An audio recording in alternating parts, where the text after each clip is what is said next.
Okay, welcome to Social Studies, Art, Music. Start the clock! I'm going, go! All right. Our general goal for social studies is to make our students effective social scientists with critical thinking skills, analysis of current event, document analysis, both current and past documents, real-world applications to the skills that they've learned. I'll talk a little bit about what that looks like, at least in my class, and honing in on their communication skills, which they will be able to use in cross-curricular context. Slide number 2.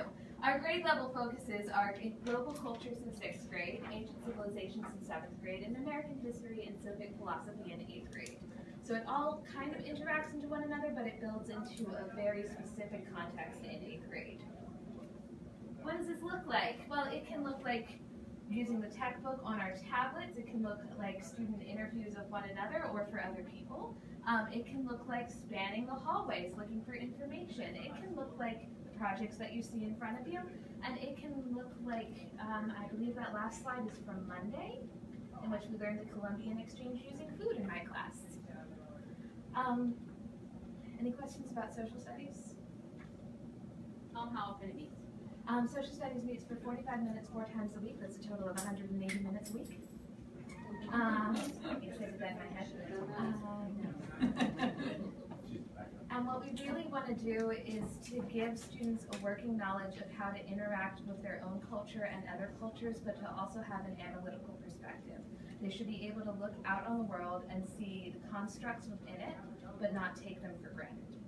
So the way that this really pans out in 8th grade social studies is understanding what democracy is. We see it in a different context in 7th grade social studies, where we learn about different forms of democracy and different forms of government. And then we sort of go into the basis of how that was created in 8th grade. So why we have what we have now, how we change it if we don't like it, how we keep it the same if we do. Any questions? Tell them about the textbook that's unique for social studies. Okay, we use a Discovery Ed textbook. Each student has their tablet. We've already talked about the one-to-one ratio with our technology. They have it through the internet as long as you have a Google email address. You can access it on any device that has internet connectivity. So anywhere they have internet, they have their textbook.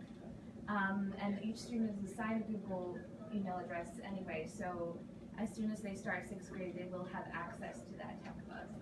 It's a very nice textbook. It goes through a sequence of different subheadings within each chapter. There are also videos connected with it and activities connected with it, so occasionally we will assign things that have to be done in the textbook, and then that gets sent back to us.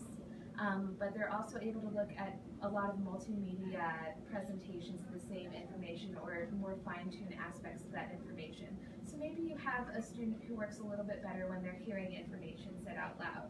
That's available in the textbook. Maybe you want to differentiate the level of the readings that are available for the textbook. We are able to do that. We are able to do it in Spanish if we want to. We are able to present things as videos. So it's a lot of input, but it's input that we can tailor to our students, and that goes into our systems of differentiation as well. Anything else about the textbook? You can jump from multiple different textbooks. Yes. Textbooks. It's like 7 textbooks in one system. So if I want to talk about something that they've learned in 7th grade, I can hop over to Mr. Tuck's textbook and talk about it and say, yes, you learned this last year, it's right here. And he can also give a preview about what I am teaching in my class and connect it to their future learning as well. It's not all in one textbook, you can jump back. I also use Edmodo quite a bit. Anything that doesn't have it in their journal. Mrs. Phelps, can you hold up that journal in front of you? I use an interactive notebook with my 8th graders. Similar to my lap books. Very similar to the lap books, so they are clearly familiar with the different setup. But anything that doesn't happen in that notebook, I use electronically using Edmodo, so that they're able to not just write their answers. Some of our answers are actually audio interviews, some are videos, some are going to eventually be documentaries that they have to make themselves. So it's not just a process of listening to me talk, writing down what I say, and regurgitating it back to me in a 5-paragraph essay. They're not going to really see those in my class. Oh, we're off again. Darn it. See how often I use this. So it looks a little bit different than the classical, what you think of as a very straightforward history class. What we do is try to make it more of something that they can explore because they are using these skills to explore the world. And as soon as this turns back on, I'm going to blather on about the arts. Any questions while they're waiting for In Focus? How many times do you meet for art? We meet for arts-based activities twice a week for 45 minutes each.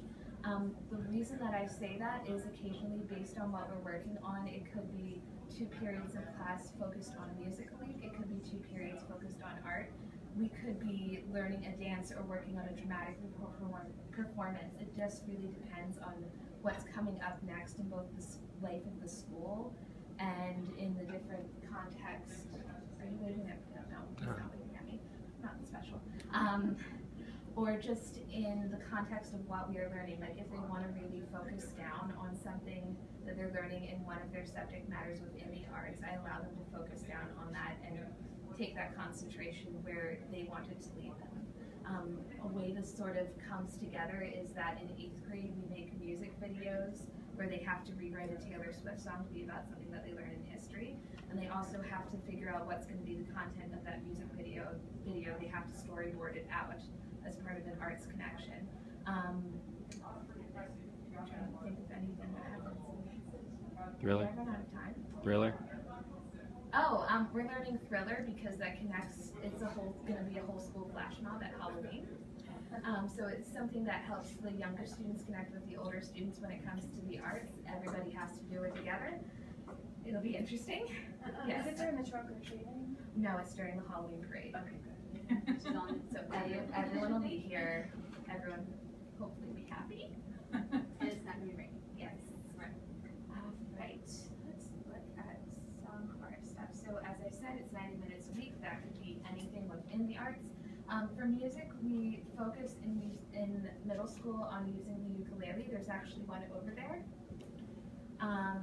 That one's the one I use in class. There are actually 12 in this room. If you can find them all, good for you. No, I know where they are. It's not that they're lost. It's just a hide and seek thing. We learn chords for the ukulele so that they should be able to play most of the songs that they like, that they hear on the radio on the ukulele by the time they finish with my class. We also do pick ukulele, so that uses the ukulele in the same context that we would use a piano, which is individual notes and being able to play some of the more classical compositions based on that. We just started our pick ukulele program, so everybody should be able to play a C, a D, and an E at this point. We talk about music composition. Students will be writing their own songs throughout the class. We talk about music history and different performance skills. Everybody performs as part of the Christmas concert in December, and then they have the option of performing at Fine Arts Night in May. For art, we learn the principles of art and design. We do both 3D and 2D composition, textiles. We do animation, both using classical animation methods, slides, and also computer technology in order to facilitate that. And I'm working with Mr. Bentley on coordinating some stuff with that because he's our technology teacher. I know that they also use the 3D printer at some point with Mr. Bentley, and we're working on doing some sculpture with that. That's in the works. We're working on that. We also learn about art history, but what I really try to focus on in my arts-based classes is their ability to communicate, their ability to use what I teach them to say what they want to say, to go out in the world and be able to express themselves articulately and with multiple means of expression. So what this kind of looks like is if they want to write a song about something, they're able to write that song. If they want to make a video about something, they're able to make that video. They're able to generate the content that they enjoy and see online within their own terms. And that's my spiel about empowerment. And any questions about this? Okay, awesome. Covered the topic properly. This is the first time we haven't had any questions. So if you have a couple minutes, if you want to come back to the room that we kind of passed through, we call our resource room, and we have a couple of parents who just want to share a few thoughts with you while you're here. Water and some, but I want you to make sure you help.